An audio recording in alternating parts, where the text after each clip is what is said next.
Hai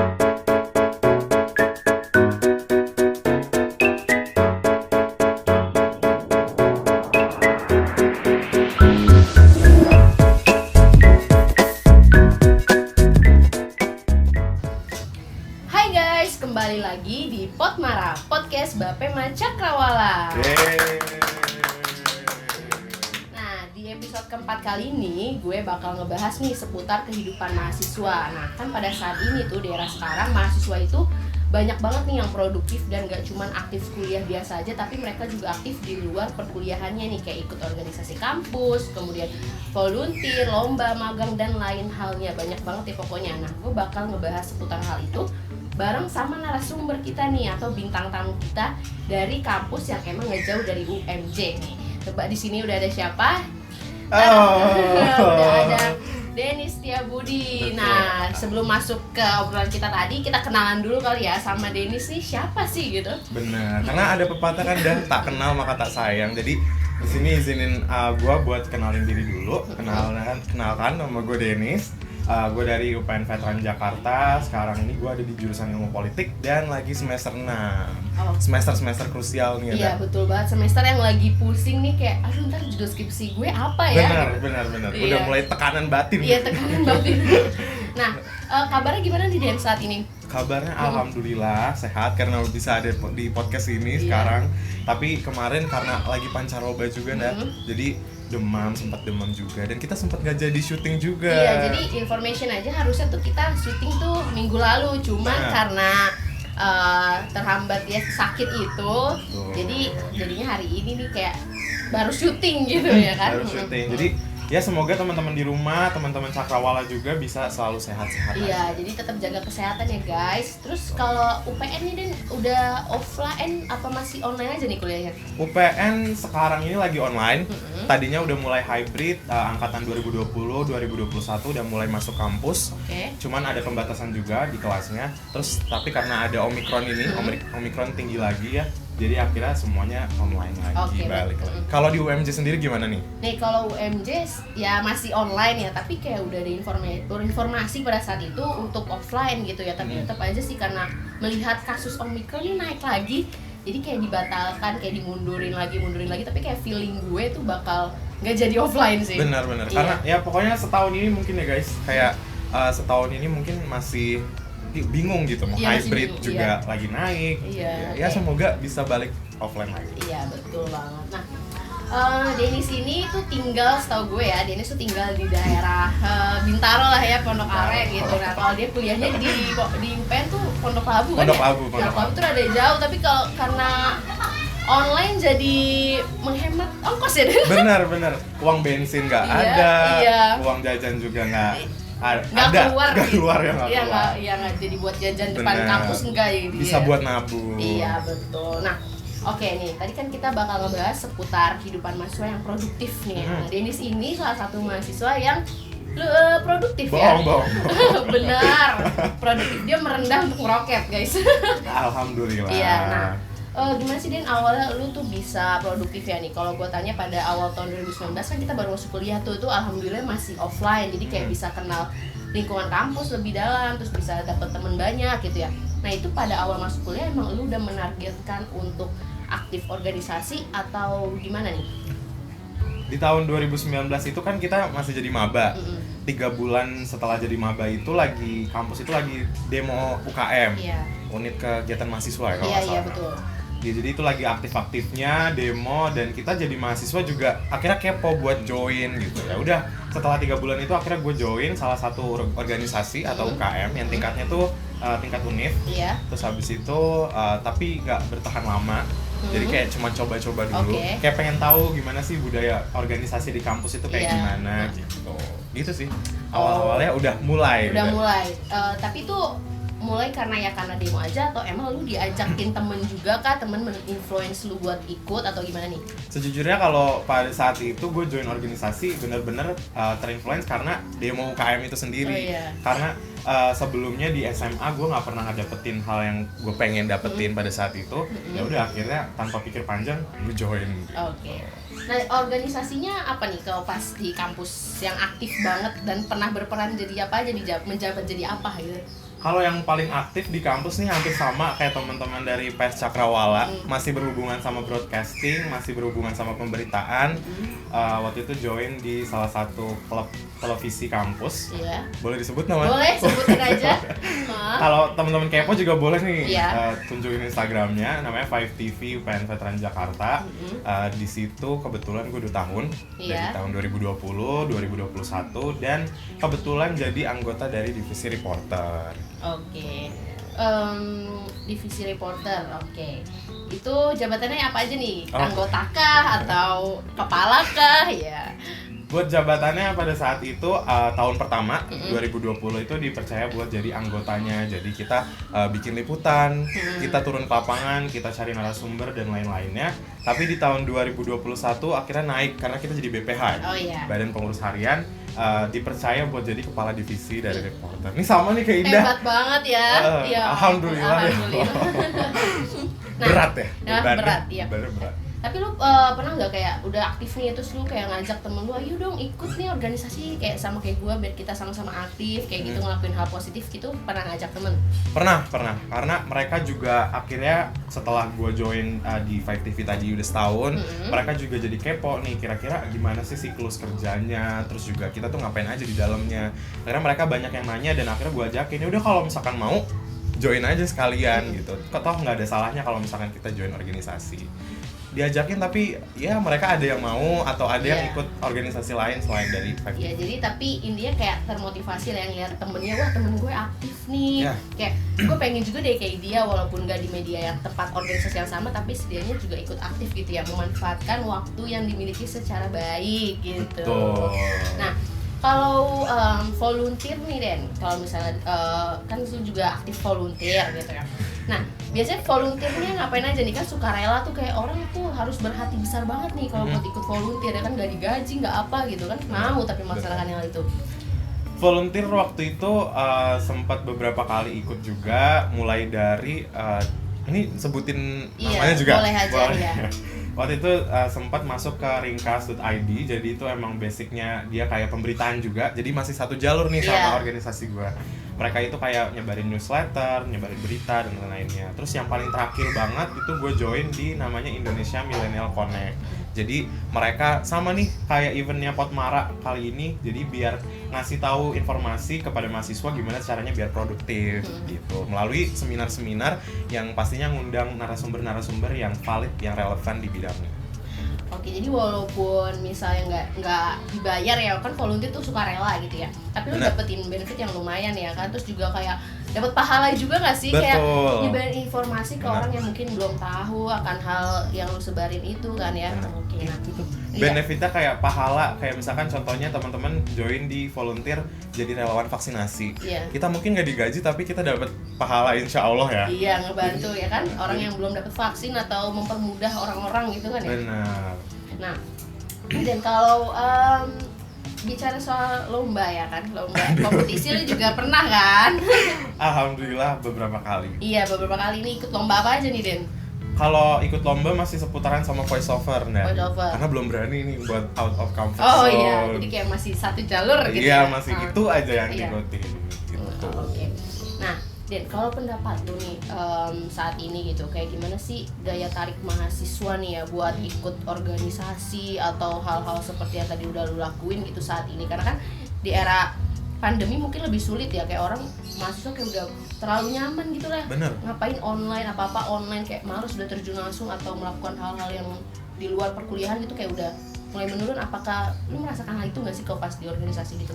Pastinya merasakan hal kayak gitu, kayak minat mereka jadi turun atau misalkan semangat mereka jadi turun. Tapi kalau misalkan setelah berpengalaman, setelah pengalaman gua ada di proses rekrutmen itu, mahasiswa tuh cenderung lebih malas pada saat udah jadi anggota. Oke, jadi pas awal semangat nih? Iya, awal semangat, yang daftar banyak, terus habis itu mereka kayak menggebu-gebu, oke kak aku kerjain gitu. Pokoknya semua tugas tuh rasanya pengen dikerjain sama mereka. Tapi pada saat udah sampai tengah-tengah, mereka udah tahu tanggung jawab, mereka tahu konsekuensi yang mereka dapat, mereka cenderung kayak gue mau cuti, gue mau libur, gue malas kerjain. Pokoknya ada aja namanya keluhan, alasan gitu ya. Bener, pasti Indah juga ngerasain kan. Iya bener sih, kayak apa ya, itu kayak dinilai attitude dan tanggung jawab sih, lebih ke situ ya, karena betul. jangan cuman semangat di awal doang, kayak jadi kayak seleksi alam gak sih? Iya benar. Lu udah masuk di organisasi tuh tahu-tahu tinggal beberapa orang, ada yang kayak gitu gak sih? Ada banget. Jadi kelihatan lah mana yang emang benar-benar masuk organisasi itu buat capain cita-cita dia, atau misalkan punya meningkatkan kemampuan atau menambah pengalaman ilmu dan lain-lain ya. Betul, atau yang cuman kayak ya udah gue ikutan deh lo masuk sini. Kadang ada yang buat gaya-gaya ada yang buat validasi doang biar dikata produktif gitu. Itu juga banyak ya. Banyak yang seperti itu, tapi itu harus diambil sisi positifnya ya, jangan ngikutin yang buruk-buruknya kayak tadi gitu. Nah, terus Dan, tadi kan dari sini jago voice over gitu ya, jago voice over gitu, lomba. Udah berapa kali menang apa di mana aja Den? Menangnya itu di lembaga-lembaga pers juga kebetulan. Oh iya, berarti tapi tingkat nasional apa gimana? Alhamdulillah tingkat nasional. Coba sebutin bisa kali. Boleh. Boleh, waktu itu kebetulan ikut 4 lomba. Yang pertama itu di UIN kalau nggak salah. Iya, UIN Kalimantan. Ada nggak sih UIN Kalimantan? Ya pokoknya UIN gitu. Pokoknya UIN itu alhamdulillah dapet juara 2. Terus yang kedua itu diadain sama bank swasta di Indonesia. Dan itu khusus waktu itu mereka nyari untuk advertising. Untuk iklan mereka itu cuman ada di posisi 5 besar. Terus yang ketiga itu ada juara 3 deh kalau nggak salah. Juara 3. Jadi nurun nih. Iya. Yang terakhir nggak dapet gitu. Tapi cuman nggak apa-apa, itu kan ada pengalaman dan jadi apa ya, untuk mengevaluasi apa sih kurangnya gitu, apa yang harus diperbaiki untuk selanjutnya ya kan. Jadi kan kita juga punya teman dari berbagai daerah. Kita tahu kekurangan kita apa dari para juri yang ngomentarin kita gitu ya. Iya, betul. Jadi kayak bisa mengimprove. Jadi ntar selanjutnya misalnya ikut kompetisi lagi atau melakukan hal seperti tadi itu bisa lebih baik ya. Betul. Nah bisa kali kita coba gitu ya Denis untuk voice over nih teks yang udah ada gitu ya, udah kita siapin buat Denis bacain dengan voice over khas dari dia sendiri gitu ya. Oke, kita dengerin ya. Denis, berani Den? Aduh, kayak beban nih ya, takut banget nih. Kayak dilihatin ini banyak guys, di depan kita ada 1.000 orang yang lihat. Iya, 1.000 orang. Aduh. Oke. Nih teksnya udah ada. Nah, kita dengerin ya guys. Oke. Ini teksnya Indomie ya. Ngebahas salah satu produk yang dipakai anak kos banget nih. Iya, yang anak kos banget. Favorit anak kos kalau nggak ada duit ya buat makan. Oke. Boleh dimulai? Oke, mulai ya. 1, 2, 3. Indomie. Kalau yang ini sih idamannya anak kos. Brand mie instan yang pertama kali meluncur pada tahun 1982 ini ternyata sudah memiliki pabrik produk di berbagai negara seperti Nigeria, Suriah, Arab Saudi, Mesir, dan Malaysia. Oke. Udah cukup belum nih ya Pak? Udah. Mas tadi ada typo. Iya, karena ini biasanya kalau voice over itu cuman sendirian biasanya. Biasanya tuh kalau voice over nih, mungkin teman-teman yang suka voice over di luar sana juga relate. Biasanya itu dilakuinnya malam hari karena kita tuh yang biasa masih di rumah ini nggak punya alat yang biasanya tuh ada alat yang peredam. Jadi kita bisa mungkin gimana caranya biar nggak ada suara-suara dari luar kedengeran. Akhirnya kita malam-malam, kadang jam 1 dah. Biasanya gue jam 1 malam. Jam 1 malam.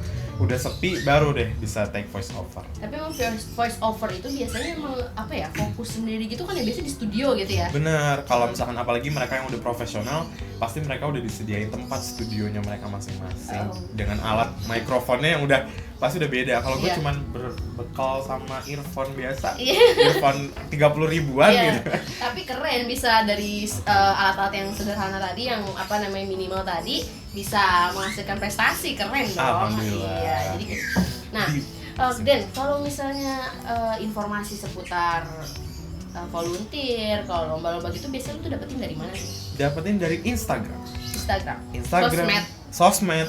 Sosmed itu benar-benar ngasih impact banget buat ngasih tahu informasi terkait volunteer, magang, terus organisasi-organisasi juga yang biasanya skalanya nasional itu mereka ngebuka rekrutmennya dari media sosial, LinkedIn, Twitter, atau bahkan teman-teman se-circle kita biasanya nge-forward di WhatsApp dan lain-lain. Oke, jadi sekarang media sosial tuh kayak udah dimanfaatin maksimal banget ya, kayak udah orang bisa dapetin informasi seputar lowongan kerja, magang, lomba dan hal lainnya tuh dari sosmed tuh gampang banget, kayak Instagram ya tadi ya. Iya. LinkedIn apalagi kayak lagi booming banget nih. Betul. Di era sekarang ya kan. Semua berlomba-lomba. Iya, caranya naik koneksi gimana? Iya, cari koneksi biar kayak biar dapet kerja lebih gampang, magang dan lebih gampang seperti itu ya Den ya. Nah, terus Den kalau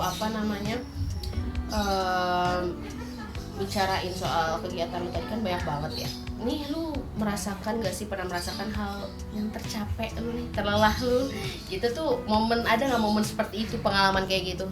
Pasti ada dah, karena mungkin lu juga ngerasain kadang kayak males gitu kan, udah capek, pasti ngerasain, tapi ya balik lagi gimana cara kita nyelesain masalah itu sendiri, karena masuk organisasi itu buat ngedapetin itu, cara nyelesain masalahnya kayak gimana, ngatasin masalahnya kayak gimana gitu. Pasti pernah mengalami itu. Tapi momennya apa nih? Ada gak momennya gitu? Gue pengen tahu gitu. Pengalamannya tuh, maksudnya momen realnya gitu loh. Contoh kasus kejadiannya. Iya, contoh kasus kejadiannya. Waktu itu jadi gue dikasih tanggung jawab buat jadi koordinator salah satu acara ulang tahun di 5 TV. Yang emang itu skalanya mungkin kalau buat kita di 5 TV itu adalah proker yang paling gede. Jadi pasti tanggung jawabnya gede banget karena banyak rangkaian acara di dalamnya. Selain gue dilibatin di situ, itu juga masih aktif jadi kepala divisi. Jadi harus nyiapin materi, harus ngevaluasi anak-anak, terus juga kegiatan kuliahnya pasti tugas-tugas masih banyak. Itu paling kejadiannya pada saat itu tuh bener-bener nguras tenaga banget. Lebih ke mental sih, karena nggak ada temen curhat di rumah kan. Iya. Jadi, kenapa nggak curhat sama gue? Iya, harusnya gue curhat sama dia. Iya. Bener. Terus efeknya apa tuh? Karena pusing itu efeknya apa? Nangis. Bener nangis? Malam-malam tuh kayak apalagi pas baru-baru banget dikasih tanggung jawab itu, mikir banget sampai cerita kayak, ini gue gimana ya, ini gue bisa apa enggak ya, sampai kadang tuh mikir apa gue tiba-tiba out aja nih dari TV gitu.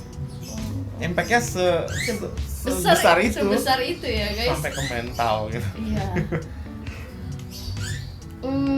Terus cara ngatasinnya tuh gimana? Cara ngatasin pusingnya gitu biar terus akhirnya lu bisa survive gitu, bisa akhirnya melaksanakan tugas lu dengan baik dan selesai, itu gimana? Pertama nyembah diri ke Allah ya. Berdoa. Anaknya kayak udah pasrah banget nih, udah mau gimana juga udah terserah deh gitu kan. Tapi yang paling penting kalau misalnya lagi capek gitu, kita harus sadar sama apa yang membuat kita capek.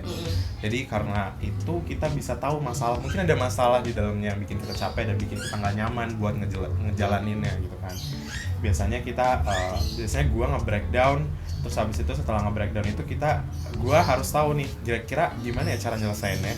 Apakah gue selesaiin satu-satu dulu, apa gue selesaiin yang gue suka dulu, atau yang lain-lainnya. Jadi dipilih lah ya, yang paling prioritas yang mana nih gitu. Betul, urgensinya yang paling gede yang mana, itu yang dikerjain duluan.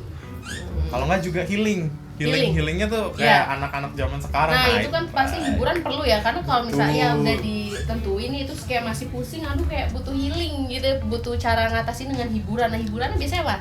Biasanya hiburannya night ride. Oh, suka jalan-jalan orangnya. Suka jalan-jalan ya, emang karena anak sendiri, anak tunggal. Jadi nggak ada temen curhat juga di rumah kecuali mama papa. Betul, papa juga nggak peduli.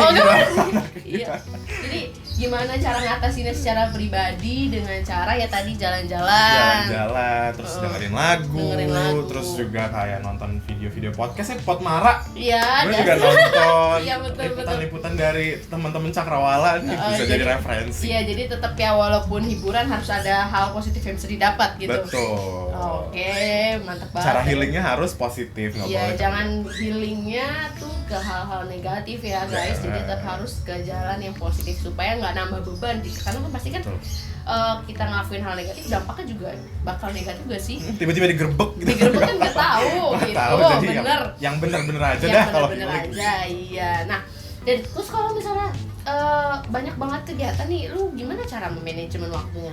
Itu kan ada kesibukan kuliah, terus kesibukan organisasi, volunteer dan lain-lain gitu. Tapi saat ini nih mau tanya ya, IPK aman? IPK aman, alhamdulillah. Alhamdulillah. Takut banget gitu ya kalau ditanya IPK, karena IPK tuh dinamis banget, naik, ntar turun. Kalau udah betul. turun naiknya susah banget. Iya gitu. bener banget, itu setuju banget sih. Kalau udah turun tuh rada susah ya kan. Bener, tapi alhamdulillah aman. Aman. Nah, Kalau lu sendiri gimana dah? alhamdulillah aman. Gua denger dia 3,9. Iya, dia jangan kayak gitu. Tadi cut ya tolong. Nah, terus tapi masuk jurusan ini have fun kan? Have fun banget. Masuk jurusan Ilpol gitu kan? Itu masih FISIP kan ya? Masih FISIP. FISIP, nah masih maksudku masih enjoy, masih suka atau udah mulai ada kayak aduh salah jurusan, aduh nggak? Salah jurusan udah dari semester pertama sebenarnya. Serius. Awal masuk terus tiba-tiba kelas seminggu pertama kelas tuh udah mulai kayak oh ternyata Ilpol seberat ini gitu. Gue tuh nggak ngebayangin seberat itu tadinya dah, kayak oh ya udahlah belajar terkait pemerintahan doang, tapi nggak sampai yang ngedetail gitu kan. Ternyata kita harus update sama berita, kita harus kritis. Mahasiswanya tuh harus kritis, karena kalau lagi kelas itu kita bukan yang nerima materi dari guru, dari dosen maksudnya, tapi lebih dosen itu biasanya ngedorong kita buat lebih aktif dari mereka. Jadi kayak diskusi gitu. Diskusi itu lebih pasti ada. Tapi pengen mahasiswa yang lebih aktif gitu ya.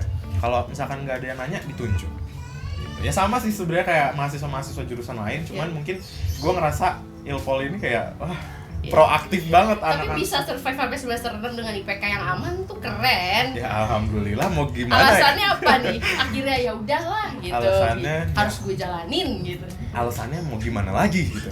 Jadi gue harus kayak gue sama kuliah ini walaupun mungkin gue tuh bosen atau misalnya gue ngerasa salah jurusan, tapi gue harus ingat lagi sama kuliah gue tuh masih dibayarin gitu. Masih dibayarin orang tua, ini bukan gue yang bayar sendiri.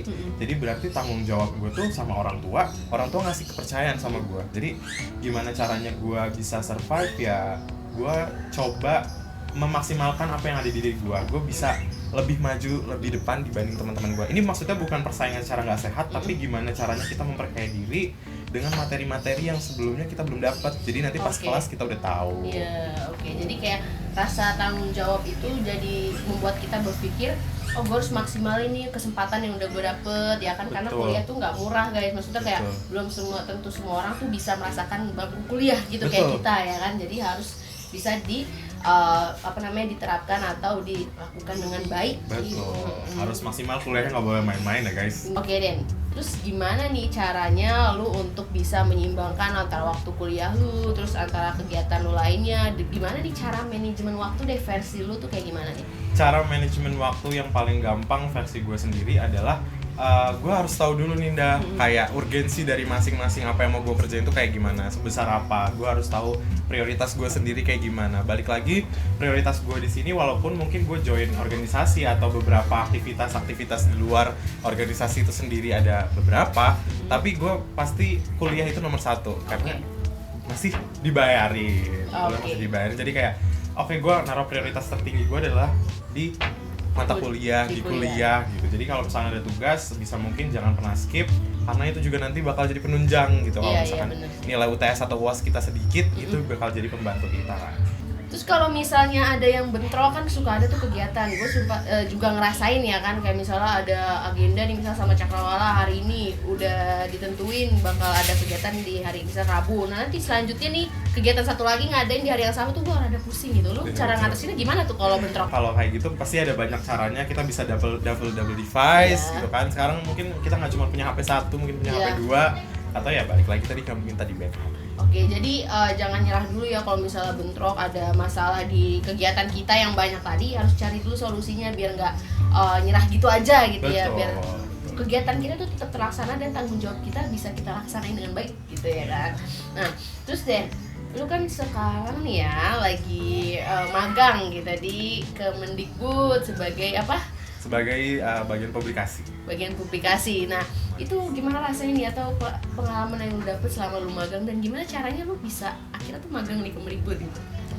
Pengalaman magang ini pasti yang belum pernah gue rasain sebelumnya. Karena culture dari kerja yang asli sama di organisasi itu benar-benar beda banget gitu ya. Kayak kebiasaan mereka itu udah beda, alur kerjanya juga beda. Pengalaman yang gue dapat adalah gimana caranya kita bikin siaran yang benar, yang baik, sesuai dengan tata bahasa yang baik, biar media-media di luar sana tuh bisa ngeberitain ulang apa yang kita beritain. Itu tanggung jawab paling terbesarnya selama magang gitu. Terus kalau misalkan ditanya gimana caranya bisa dapet, bisa lolos sendiri, memanfaatkan media sosial tadi kayak kata Indah Oke, pertama kali.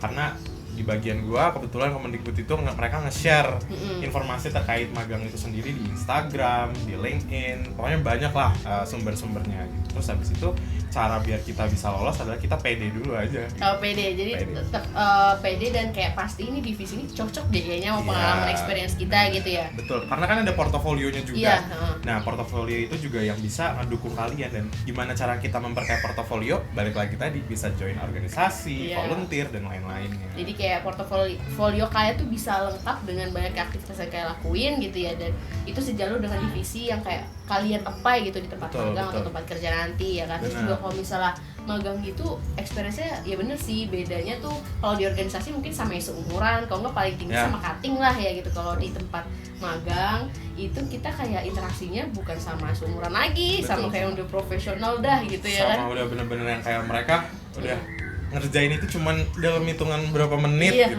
Kalau lagi revisi gitu. Iya, jadi kayak kita belajar banyak gitu ya. Belajar banyak pastinya. Jadi kalau misalkan ada tempat magang yang mungkin unpaid atau paid juga gitu, ini bisa jadi bahan pertimbangan teman-teman buat join, karena pasti kita dapat pengalaman yang berbeda sama sebelum-sebelumnya.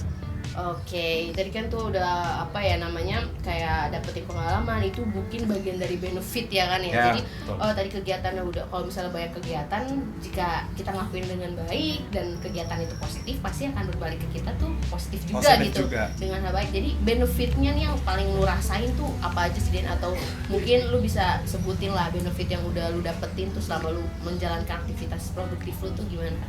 Mungkin benefit-benefit yang paling gue rasain ini adalah kayak gimana caranya gue manajemen waktu, gimana caranya gue ngebagi waktu gue antara kuliah, organisasi, magang, dan lain-lainnya. Itu yang sebelumnya gue nggak pernah bisa ngelakuin kayak gitu, dan gue sekarang udah lebih mengerti kayak gimana sih urgensinya gini, kayak prioritas kita tuh mau kayak gimana. Itu gue lebih kayak udah tahu.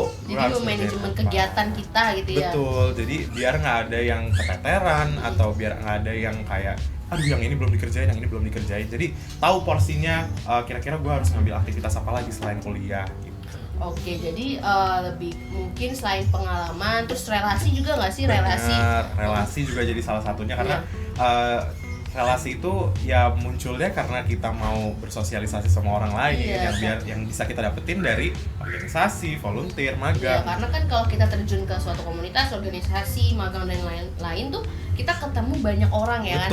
Banyak orang yang mungkin kalau organisasi kampus ya dalam lingkungan kampus, mungkin kalau misalnya volunteer tuh dari luar daerah kampus kita bahkan dari luar Pulau Jawa ya kan, dari Jakarta aja. Dari itu bakal seru banget karena setiap orang punya pemikiran ya kan, dan kayak mindset yang beda-beda, dan itu bisa membuat kita lebih open minded gak sih? Kita bisa tukar pikiran, kita bisa dapat ilmu baru, kita bisa belajar bahasa baru bahkan. Iya. Karena temen gue waktu itu volunteer yang Indonesia Millennial Connect itu kebetulan dari satu Indonesia, jadi ada yang mungkin dari Kalimantan, dari Papua bahkan ada.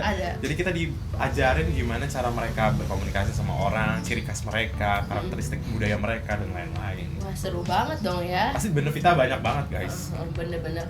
Terus bicara soal benefit juga kan, yang nggak perkara soal materi. Kadang masih banyak ya kan orang-orang atau anak-anak kayak males nih ya nggak dibayar gitu kan, unpaid gitu. Tapi kalian bisa dapetin benefit yang lebih besar dari itu nggak sih? Banyak banget, pasti besar banget. Mungkin kalau misalkan duit atau misalkan paid unpaid itu jadi bonus aja kali ya. Kalau dapet alhamdulillah. Nggak dapet wah syukurilah guys. Iya, gitu. Jadi kalau misalnya dapet ya lumayan, kalau enggak ya kita bisa ambil hikmahnya, mungkin kita dapetin pengalaman yang lebih banyak. Terus kita dapetin relasi. Abis itu kita dapetin apa ya, kayak ilmu yang mungkin kita nggak bisa dapetin di kuliah doang gitu. Ilmu baru itu jadi benefit kita juga guys. Jadi mungkin itu hal-hal yang mungkin dianggap remeh. Kalau kali mungkin aja mahasiswa ini masih kayak berorientasinya ke uang. Ya nggak salah juga untuk berorientasi ke uang, tapi benefit-benefit di luar dari itu juga harus jadi bahan pertimbangan kita buat aktif nyari pengalaman gitu. Iya, dari pengalaman itu kan juga bisa membantu kita mengimprove ini nggak sih, skill gitu ya, kompetensi. Skill cara kita public speaking ke orang-orang. Betul. Ya kan, karena kita berinteraksi dengan banyak orang itu itu penting banget sih, apalagi di era sekarang ya kan, apalagi dunia kerja nggak sih? Betul. Sekarang kerja dinamis banget ya guys, jadi kayak mungkin jadi dokter, bisa juga jadi insinyur, bisa juga jadi ilmuwan, apapun itu. Apalagi kadang sekarang juga banyak, kayak gue terakhir baca gitu ya di sebuah Instagram bahwa rata-rata mahasiswa orang Indonesia atau anak muda Indonesia itu kuliah cuma 20% yang emang sejalur nanti sama kerjaannya. Benar banget. Gue baru bahas itu kemarin Iya, jadi waktu itu Kementerian itu lagi ngebahas terkait Merdeka Belajar. Iya. Anak-anak yang jurusannya mungkin ilmu komunikasi atau mungkin kayak ilmu hukum, Iya. mereka udah beda banget sama apa yang mereka jalani di kampus gitu. Jadi mereka ngambil kerjanya mungkin menjadi perawat, mungkin jadi yang lain-lain mungkin, pokoknya. Iya, mungkin yang dari tidak- orang ekonomi jadi kerjaan di Ilkom ada loh. Ada banget. Ada Karena banget. gue juga kayak misalnya rapat ke magang gitu ya, jadi ada kayak ya di tempat kerja itu dia sharing kalau dia tuh sebenarnya lulusan ekonomi lah ya, sarjana ekonomi, tapi dia jadi staf humas guys. Tuh Itu kan. sangat berbelok ya kan, tapi karena dia punya skill, punya pengalaman di bidang humas itu, dia hebatnya bisa mengalahkan lulusan ilmu komunikasi dan PR gitu loh. Jadi nggak ada salahnya kita iya. buat join organisasi dan memperkaya diri. iya, dan mencoba ya kan suatu yang emang baru dan yang belum pernah kita rasain sebelumnya itu. Out ya kan? of comfort zone kalau kata Iya, orang-orang. jadi kayak keluar dari zona nyaman lu tuh gitu ya, biar mencoba suatu hal baru gitu kan. Betul banget. Betul banget. Nah, Camkan. camkan itu. Kalau di kampus ya, lu sering dengar gak sih kayak ada statement bahwa mahasiswa kupu, mahasiswa kura-kura Oh, gitu. udah banyak banget itu di kuping Iya. kayak Kalau pasti ada. mindset lu sendiri tentang hal itu tuh kayak gimana sih? ya itu balik lagi ke mahasiswa ini kan suka melabeli seseorang gitu Iya. kan. Kupu-kupu kuliah pulang, terus Iya. kuliah rapat kan ada juga.